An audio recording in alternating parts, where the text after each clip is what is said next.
Hello friend, welcome to share market live. मैं हूं सागर और आज के वीडियो में हम बात करने वाले हैं बर्गर किंग के आईपीओ के डे वन के अपडेट के बारे में।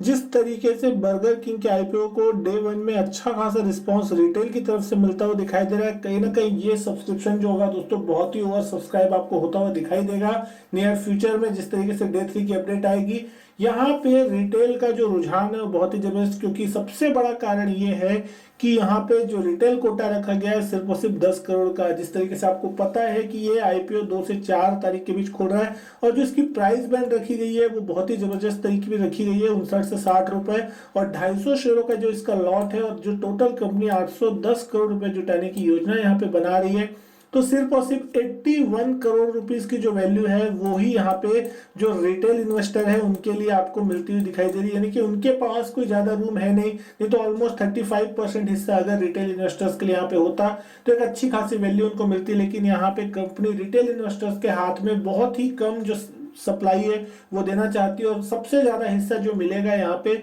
वो मिलेगा क्यूआईबीज को, ऑलमोस्ट 75% के आसपास का। 15% हिस्सा जो है यहाँ पे एचएनआईज के लिए रखा गया है। तो अगर आप यहाँ पे 2 लाख से कम की एप्लीकेशन लगाते हैं तो आप रिटेल कैटेगरी में आएंगे, और अगर आप 2 लाख से ऊपर की एप्लीकेशन लगाते हैं तो नॉन इंस्टीट्यूशनल इन्वेस्टर यानी कि एचएनआई कैटेगरी में आप यहाँ पे आते हुए दिखाई देंगे। लेकिन अगर हम बात करें आज के सब्सक्रिप्शन की, तो आप यहाँ पे देख सकते हैं जिस तरीके से शाम के 5 बजे तक की डेटा आपको देखने मिल रहा है, टोटल जो सब्सक्रिप्शन है वो लगभग 3 गुना से ज्यादा भरता हुआ दिख रहा है। पहले ही दिन ओवर सब्सक्राइब हो चुका है, 3 गुना लगभग सब्सक्राइब हो चुका है ये।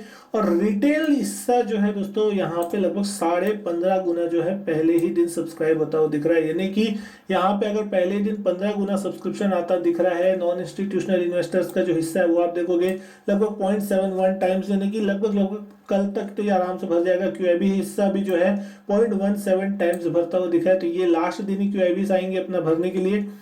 लेकिन रिटेल इन्वेस्टर्स में जिस तरीके का रुझान है इसके लिए वो बहुत ही काबिले तारीफ है, क्योंकि जिस तरीके से कंपनी के फंडामेंटल्स है अगर आप उसको देखोगे तो बिल्कुल भी यहाँ पे पैसा लगाने की कोई मन नहीं करेगा आपको, क्योंकि इस कंपनी के जो फाइनेंशियल है पिछले लगातार 3 सालों से कंपनी के आपको लॉस देखने को मिलेंगे बुक्स पे भी, और जिस तरीके के इनके फाइनेंशियल है तो आपको लगेगा कि यहाँ पे जब कंपनी फायदा कमा नहीं रही है तो क्यों। लेकिन मार्केट जो कभी भी कोई जो प्रीमियम देता है, किसी भी चीज का भाव देता है, वो आगे की ग्रोथ प्रोस्पेक्ट्स पे देता है। और दोस्तों आपको पता है कि बर्गर किंग अपने आप में एक ब्रांड नेम है। जिस तरीके से आपको डोमिनोज के पिज्जा खाने को मिलते हैं, साथ ही साथ आप पिज्जा हट और इस टाइप के बड़े ब्रांड नेम में जाते हैं, तो बर्गर किंग अपने आप में एक ब्रांड नेम है और पूरी दुनिया भर में इसका जो ग्लोबल प्रेजेंस है उसका फायदा जो है इस कंपनी को मिलता हुआ दिख रहा है। और जिस तरीके से भारत में जिस तरीके से ये वापस आती हुई दिख रही है और यहाँ लिस्ट होने की कोशिश कर रही है, तो लोगों को यहाँ पे अच्छी खासी जो ग्रोथ आगे देखने को मिल रही है। और कंपनी का मानना भी है कि आगे चल के जो ग्रोथ है वो बहुत तेजी से बढ़ती हुई दिखाई देगी। लोगों को फास्ट फूड की जिस तरीके की आदत है,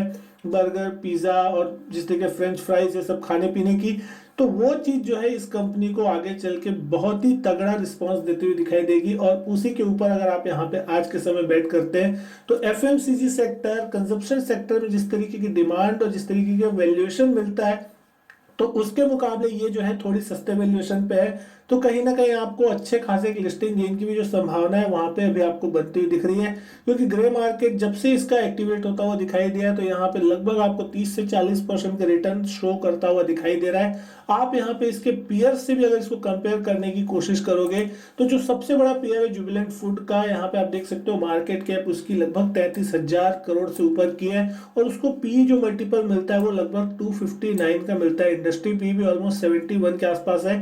तो यहाँ पे ये जस्टिफाई नहीं किया जा सकता है कि कितना पी जो है वो यहाँ पे सफिशिएंट है किसी भी कंपनी के लिए, कि अगर वो 60 के पी पे आ रही है, 70 के पी पे आ रही है तो अभी इसके ऊपर नहीं जा सकती, ऐसा नहीं कहा सकता। कोई चीज जाने चली गई तो कितने भी ऊपर वो जा सकती है, लेकिन अगर वो चीज आप यहाँ सोचते हो आप कि ये पी इतना ही होगा तो इतना बहुत महंगा हो गया, इतना हो गया तो सस्ता हो गया। जब कोई चीज सस्ती होती है तो उसकी आप नीचे की बॉटम आप कंपेयर नहीं कर सकते, और जब कोई चीज महंगी होना चालू होती है तो आप उसके अपसाइड को टिक नहीं कर सकते। तो यहाँ पे दोस्तों ठीक उसी तरीके से ग्रोथ प्रोस्पेक्ट्स पे ही यहाँ पे सारा बेट होता हुआ दिख रहा है। तो आपको ये पहला दिन इतना बड़ा आंकड़ा देखने को मिल रहा है, तो कल के दिन हो सकता है आपको और भी जबरदस्त आंकड़े देखने को मिले। रिटेल कोटा आपको हो सकता है यहाँ पे लगभग 60-70 गुना भी भरता हुआ दिखाई दे तीसरे दिन, तो इसमें आश्चर्य की बात नहीं होगी, क्योंकि यहाँ पे सिर्फ और सिर्फ जो हिस्सा है 81 करोड़ 81 करोड़ रुपए का ही जो है वो रिटेल इन्वेस्टर्स के लिए यहाँ पे रखा गया है। सिर्फ 1 करोड़ 36 लाख शेयर जो है वो रिटेल इन्वेस्टर्स के हाथ में आते हुए दिखाई देंगे, यानी कि मुश्किल से 54-55 हजार लॉट ही होंगे ऐसे जिनको यहाँ पे अलॉटमेंट मिलेगा। तो अलॉटमेंट दोस्तों यहाँ पे किस्मत वालों को ही मिलता हुआ दिखाई देगा।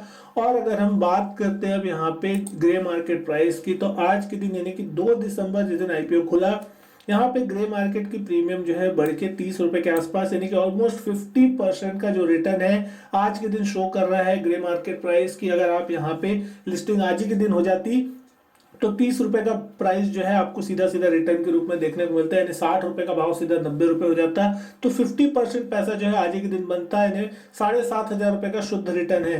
तो यहाँ पे आपको ग्रे मार्केट प्राइस में डेफिनेटली थोड़ा वोलेटिलिटी देखने मिलता है। कल के दिन ये भाव 28 रुपए था, उसके एक दिन पहले यहाँ पे आप देखोगे 35 रुपीज के आसपास का भाव चल रहा था। तो ये प्राइस जो है ऊपर नीचे होता रहता है। ग्लैंड फार्मा के आईपीओ में जिस तरीके से आपने देखा था कि ग्लैंड फार्मा के आईपीओ में चाइना का रिलेशन आ रहा है और बहुत मुश्किल वाली चीजें हैं, थोड़ी डिस्काउंट में प्राइस जाता हुआ दिख रहा था ग्रे मार्केट प्राइस का। सबको ये लग रहा था कि हो सकता है आपको यहाँ पे भाव मार्केट प्राइस पे थोड़ा नीचे मिल जाएगा, लेकिन फाइनली जिस तरीके से ओपनिंग हुई वहां शॉकिंग था। रिटेल कोटा वहां पे ज्यादा भरा नहीं था, रिटेल कोटा अगर वहां लगा होता तो पूरे लोगों को फुल अलॉटमेंट जो था वो मिलता हुआ दिख सकता था। लेकिन उसके बाद बहुत से लोगों को ऐसा लगा कि एक अच्छी खासी चीज जो थी वो मिस हो गई और तकरीबन उसके बाद वो 2,000-2,100 रुपए तक भी उसके भाव जाते हुए दिखाई दे। तो कहीं ना कहीं 30 से 40% का रिटर्न जो था वहां पे भी आसानी से बनता हुआ मिल सकता था, लेकिन लोगों के हाथ से वो छूट गया। तो यहाँ पे लोग अब इसको छोड़ना नहीं चाहते। और बर्गर किंग का जो आईपीओ अकेला आ रहा है इस टाइम पे, ऐसा भी नहीं है कि इसके साथ कोई और आईपीओ है तो आपको इसमें भी पैसे लगाने उसमें भी पैसे लगाने। तो यहाँ पे फुल फ्लेज में जो है पैसा लगता हुआ दिखाई देगा। और जिस तरीके के पहले दिन का रुझान आता हुआ दिखाई दे रहा है आपको मार्केट में, खासकर रिटेल इन्वेस्टर्स की तरफ से, आपको बहुत ही अच्छा रिस्पांस जो है इसको मिलेगा। और दोस्तों अगर यहाँ पे क्लियर कट आप सोचते हैं कि आपको पैसा लगाना है तो एक लॉट के लिए तो डेफिनेटली पैसा लगा लेना चाहिए, क्योंकि यहाँ पे 15,000 रुपए की मिनिमम इन्वेस्टमेंट है। खोने के लिए कुछ ज्यादा नहीं है, ज्यादा से ज्यादा क्या हो जाएगा, यहाँ पे कोई भी ग्रे मार्केट प्राइस पूरा गलत भी होगा, 0-0 पे भी ओपनिंग हो गई तो भी आप 15,000 लगाए और आपको 15,000 में एग्जिट मिल जाएगी। और दूसरी चीज तो सबसे बड़ी ये है कि अगर आपको अलॉटमेंट नहीं मिला तो क्या कर लोगे आप। तो यहाँ पे आपको खाली एक लक फैक्टर के रूप में काम करना चाहिए कि अगर मान के चलो ग्रे मार्केट प्रीमियम के मुकाबले अगर अच्छी खासी डबल ओपनिंग होती है यहाँ पे 100 रुपए के ऊपर, तो आपको हो सकता है अलॉटमेंट मिल जाए और अच्छी खासी 100 रुपए की ओपनिंग होती हुई दिखाई दे, तो आपको यहाँ पे 50-60% का एक तगड़ा रिटर्न बैठे बैठे अगर मिल रहा है तो कोई गलत चीज नहीं है और अच्छी चीज है यहाँ पे। और आप इस टाइप के जो शेयर्स हैं, इस टाइप के आईपीओ में अगर लगाते हैं तो लॉन्ग टर्म में भी आपके अच्छे खासे पैसे बनते हैं, क्योंकि ये सारे बड़े ब्रांड नेम आगे चल के बहुत तगड़ा रिटर्न देते हैं, ये आपको भी पता है। चाहे वेस्ट लाइफ डेवलपमेंट की बात कर लो, चाहे आप यहाँ जुबिलेंट फूडवर्क्स की बात करो, ये लगातार एक ग्रोथ मोमेंटम में, ग्रोथ चेन में कामकाज करते हैं। लॉकडाउन हो गया, सब कुछ हो गया, उसके बावजूद भी डोमिनोज का जो पिज्जा का जुबिलेंट फूडवर्क का स्टॉक है आपको लाइफ टाइम हाई के आसपास ही देखने को मिलता है। आप यहाँ पे चार्ट पे भी देखोगे आपको लगातार बॉटम से ये स्टॉक ऊपर की तरफ ही जाता हुआ दिख रहा है। अभी भी स्टॉक का आज का प्राइस लगभग 2530 रुपए के आसपास चलता हुआ दिख रहा है और मार्च में इसने जो लो लगाए थे लगभग 1220-1230 के आसपास के लगाए थे। तो उसके बावजूद भी यहाँ पे लगातार इसमें स्टॉक में मोमेंटम आता हुआ दिखाई दे रहा है। पिछले कई सालों के अगर आप आंकड़े देखोगे तो आपको लगातार ये स्टॉक अप ट्रेंड में देखने को मिलेगा। जनवरी 2010 में इस स्टॉक का प्राइस कहीं ना कहीं 140-50 रुपए होता था और उसके बाद बढ़ बढ़ के ये स्टॉक आज 2500 का, तो कई गुना मल्टीपल रिटर्न जो है इन स्टॉक्स ने दिए। तो हो सकता है आपको ये सारे स्टॉक आगे चल के और अच्छा खासा रिटर्न बनाते हुए दिखाई दे। तो दोस्तों यहाँ पे आपकी मर्जी है, आप यहाँ चाहे तो इन्वेस्टमेंट कर सकते हैं। फाइनेंशियल जो है कंपनी के वो आपको पैसा लगाने जरूर मना करेंगे, लेकिन जिस तरीके का रुझान और जिस तरीके का उत्साह लोगों के मन में है, यहाँ पे एक लॉट लगाने में कोई घाटा नहीं है। यहाँ पे उससे ज्यादा अलॉटमेंट मिलने वाला भी नहीं है, क्योंकि बहुत ही कम सप्लाई आप लोगों को मिलने वाली है। तो यहाँ पे बहुत से ज्यादा एप्लीकेशन आते हुए दिखेंगे, तो किस्मत में 100-20-30 में से एक जन कोई मिल गया तो बहुत बड़ी चीज है।